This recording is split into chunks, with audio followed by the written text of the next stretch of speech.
भगवान बुद्ध आत्मज्ञान की खोज में तपस्या कर रहे थे।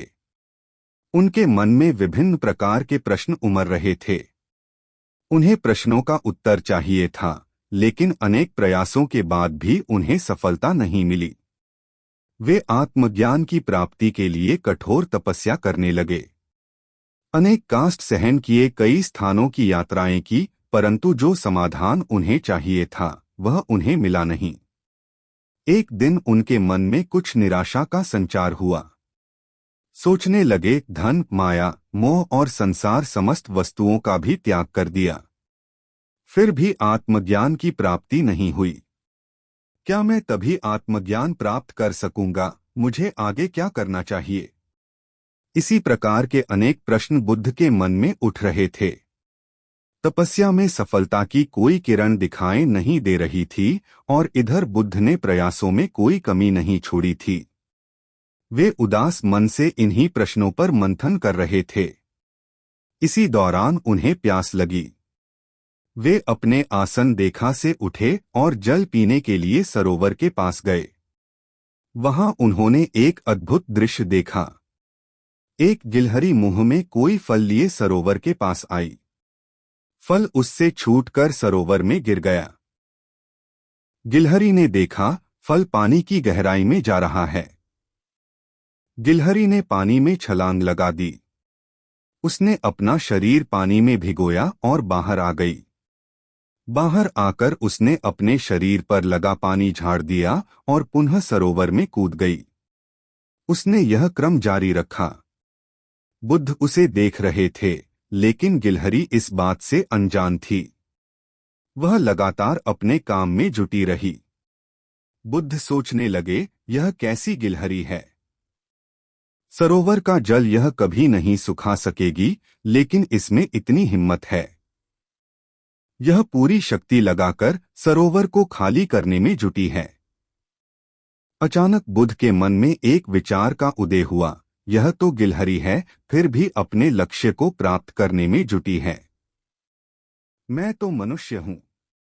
आत्मज्ञान प्राप्त नहीं हुआ तो मन में निराशा के भाव आने लगे। मैं पुनः तपस्या में जुट जाऊंगा। इस प्रकार महात्मा बुद्ध ने गिलहरी से भी शिक्षा प्राप्त की और तपस्या में जुट गए। एक दिन उन्हें आत्मज्ञान प्राप्त हो गया और वे भगवान बुद्ध हो गए। सब कुछ स्वीकार करना जरूरी नहीं। भगवान बुद्ध की प्रेरणादायक कहानी। एक बार गौतम बुद्ध किसी गांव से गुजर रहे थे। उस गांव के लोगों को गौतम बुद्ध के बारे में गलत धारणा थी, जिस कारण वे उन्हें अपना दुश्मन मानते थे। जब गौतम बुद्ध गांव में आए तो गांव वालों ने उन्हें भला बुरा कहा और बद्दुआएं देने लगे।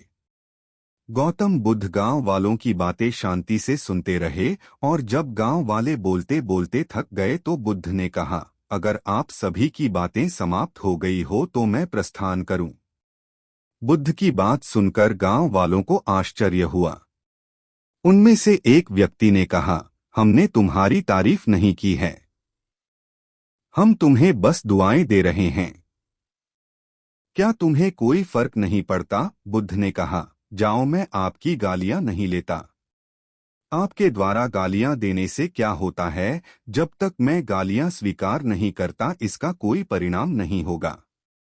कुछ दिन पहले एक व्यक्ति ने मुझे कुछ उपहार दिया था, लेकिन मैंने उस उपहार को लेने से मना कर दिया तो वह व्यक्ति उपहार को वापस ले गया। जब मैं लूंगा ही नहीं तो कोई मुझे कैसे दे पाएगा?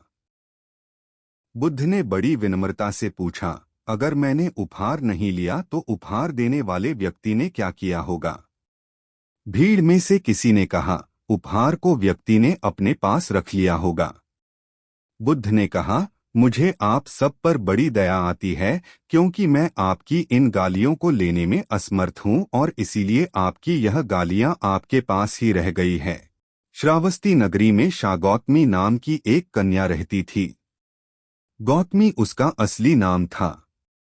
काम करते करते वह जल्दी थक जाती थी, इसीलिए लोग उसे शागौतमी के नाम से पुकारते थे। गौतमी ने जवानी में प्रवेश किया और उसका विवाह हो गया। गौतमी गरीब घराने की थी, आथ उसकी ससुराल के लोग उसका यथोचित आदर नहीं करते थे। कुछ समय बाद गौतमी के एक पुत्र हुआ। अब घर में उसका आदर होने लगा, लेकिन होनहार कुछ दूसरी ही थी। गौतमी का शिशु जब कुछ बड़ा हुआ और खेलने लायक हुआ तो ईश्वर ने उसे उठा लिया। गौतमी ने सोचा, पुत्र जन्म से पहले मेरा इस घर में अनादर होता था। पुत्र जन्म के बाद लोग मेरा आदर करने लगे, लेकिन अब यह लोग मेरे प्रिय शिशु को ना जाने कहाँ छोड़ देंगे। गौतमी अपने मृत पुत्र को गोद में ले उसके लिए घर घर दवा मांगती फिरने लगी। लोग ताली बजाकर हंसी ठटठा करते हुए कहते, पगली कहीं मरे हुए की भी दवा होती है। किसी भले आदमी को गौतमी पर बहुत दया आई। उसने सोचा, इसमें इस बेचारी का दोष नहीं। यह पुत्र शौक से पागल हो गई है। इसकी दवा बुध भगवान को छोड़कर और किसी के पास नहीं। उसने कहा, देवी तुम बुध भगवान के पास जाकर उनसे पूछो। गौतमी अपने शिशु को गोद में ले जहां बुद्ध पालथी मारे बैठे थे पहुंची और अभिवादन करके बोली, महाराज मेरे पुत्र को दवा दीजिए। तथागत ने कहा, तूने अच्छा किया जो यहाँ चली आई। देख, तू इस नगर में से जिस घर में किसी की मौत ना हुई हो राई के दाने मांग लो, फिर मैं तुझे दवा दूंगा। भगवान की बात सुनकर गौतमी बहुत प्रसन्न हुई और राई के दाने लेने के लिए जल्दी। पहले घर में जाकर उसने निवेदन किया, देखिए बुद्ध भगवान ने मुझे आप लोगों के घर से राई मांग कर लाने को कहा है, आप लोग राय देने की कृपा करें। गौतमी के यह शब्द सुनकर एक आदमी झट से घर में से राई के दाने ले आया और गौतमी को देने लगा। गौतमी ने पूछा, पहले यह बताइए कि इस घर में किसी की मौत तो नहीं हुई। यह सुनकर घर के लोग आश्चर्य से कहने लगे, गौतमी यह तू क्या कर रही कह रही है, यहाँ कितने आदमी मर चुके हैं, इसका कोई हिसाब है। गौतमी बोली, तो मैं आपके घर से राई ना लूंगी। गौतमी दूसरे घर गई। सब जगह यही जवाब मिला। उसने समझा शायद सारे नगर में यही बात हो।